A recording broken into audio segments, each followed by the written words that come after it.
So IIT మెడ్రాస్లో అయితే engineering join అయ్యాను. అక్కడ నేను థియేటర్ చేస్తూ నాకు ఏమనిపించిందంటే ఇన్స్టెంట్ కనెక్షన్ అయితే ఉండేది ఆడియన్స్తో. ఒకసారి మన జోక్ వేస్తే నవ్వుతారు, లేదంటే మన ఎమోషనల్గా ఉంటే ఏడుస్తారు, మనతో పాటు ఆ కనెక్షన్ ఉండేదన్నమాట. సో అది నన్ను చాలా ఎడిక్టెడ్లా అయిపోయింది అనమాట. నాకు చాలా హై ఇచ్చేది అది. సో అలా నేను బెంగళూరులో ఇంకా డాడీ కూడా అన్నారు, ఏంటి నువ్వు ఐఐటి చేసిన తర్వాత ఏంటి ఇది అని.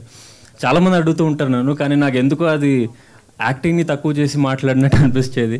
ఎప్పుడు ఇది చేసి నువ్వు వచ్చేస్తున్నావు అంటే. సో థియేటర్ చేసి దాని తర్వాత నేను పూణే ఫిల్మ్ ఇన్స్టిట్యూట్కి వెళ్ళాను సార్.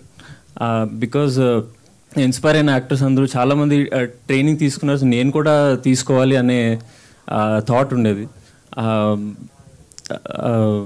అదే సార్, ఈ లిస్ట్లో చేరుతాం అనేది అది మన చేతిలో లేదు సార్.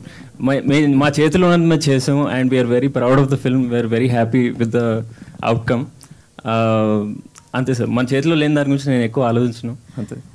డాడీకి చెప్పండి సినిమా రిలీజ్ అయిన తర్వాత రేపు తీసుకెళ్ళి, చదువుకున్నవాడికన్నా సరే చదువు లేనివాడికైనా సరే సంబంధం లేకుండా సక్సెస్ ఇచ్చేది కానీ నిలబెట్టేది కానీ సినిమా ఫీల్డ్. అంతే సార్, అంతే. అది ఎందుకంటే ఈ ఫీల్డ్లో వచ్చినంత ఫాస్ట్ సక్సెస్ ఫాస్ట్ అని ఏ ఫీల్డ్లోనే రాదు. అలాగే ఇక్కడ నిబద్ధత లేకపోతే కూడా అలాగే వెళ్ళిపోతాం. వాసు గారు, ఈ నెల 30 వైజాగ్లో జనసేన విస్తృత స్థాయి మీటింగ్ ఏదో పెట్టారు. మొన్న పిఠాపురంలో కూడా ఇంటింటికి చీర పంపించి వరవరలక్ష్మి వ్రతం చేశారు. ఏంటి జనసేన స్టాండర్డ్స్ ఏమైనా మారాయా? మీరు ఎక్కడా కనిపించట్లేదు? లేదండి, మొన్న 1 వీక్ బ్యాక్ కూడా పార్టీ ఆఫీస్కి వెళ్ళొచ్చాను. బట్ ఏంటంటే మరి మీడియా అది పబ్లిసిటీ చేసుకోవడం మీకు తెలుసు కదా, నాకు పెద్ద అది ఎక్కువ ఉండదు. 30th దానికి కూడా వైజాగ్ వెళ్తాను, 100% అటెండ్ అవుతాను. ఓకే. చరణ్ గారు, యాక్చువల్లీ సృజన్ గారితో స్టార్ట్ అయిన తర్వాత మధు గారు యాడ్ అయ్యి ఇప్పుడు వాసు గారి దాకా ఆగింది కదా, వాట్ ఈస్ యువర్ ఫీలింగ్? నేను నమ్మలేకపోతానండి, ఇంకా ఐఎమ్ వెరీ వెరీ హ్యాపీ. కాదు, ఒకసారి వాసు గారిని గెలమనండి, లేకపోతే నమ్మలేకపోతే. లేదండి, ఎప్పుడైతే నాకు వంశీ కాల్ చేసి చెప్పాడు ఇలాగా బనివాస్ గారు మనకి తీసుకెళ్తున్నారు, డిస్ట్రిబ్యూట్ చేస్తున్నారంటే that was the happiest day of our journey of Kanyakumari. And Madhu Shalini గారు అలాగే మీరిద్దరు ఏంజల్స్ లాగా మా సినిమాకి తోడై ముందుకు తీసుకెళ్తున్నారంటే ఇట్స్ బ్లెస్సింగ్ అండి. అంతే, very excited for the release. Srujan, ఈ ట్రైలర్లో ఆ అమ్మాయితో చాలా పల్లెటూరులో మాట్లాడుకుని బూతులు తిట్టించారు. అవి రియల్గా రాసుకున్నారా, కావాలని చెప్పించారా?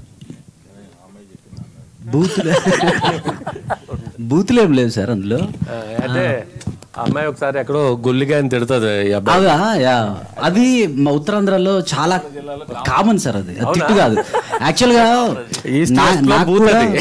నాకు కూడా ఒక డబ్బింగ్ ఆర్టిస్ట్ చెప్పారు, నేను డబ్బింగ్ చేస్తున్నప్పుడు డబ్బింగ్ ఆర్టిస్ట్ చెప్పారు అతను శ్రీకాకుళం, ఇది కొద్దిగా తిట్టు తెలుసా అని. లేదు సార్, కామన్గా వింటాను, నేను నార్మల్ అనుకున్నాను. ఈస్ట్ వెస్ట్ గోదావరిలో అది పెద్ద బూతు. అదే శ్రీకాకుళంలో కాదు, అంటే ముసలమ్మలు తిడుతూ ఉంటారు అందరు. Right. All the best. Thank you అండి.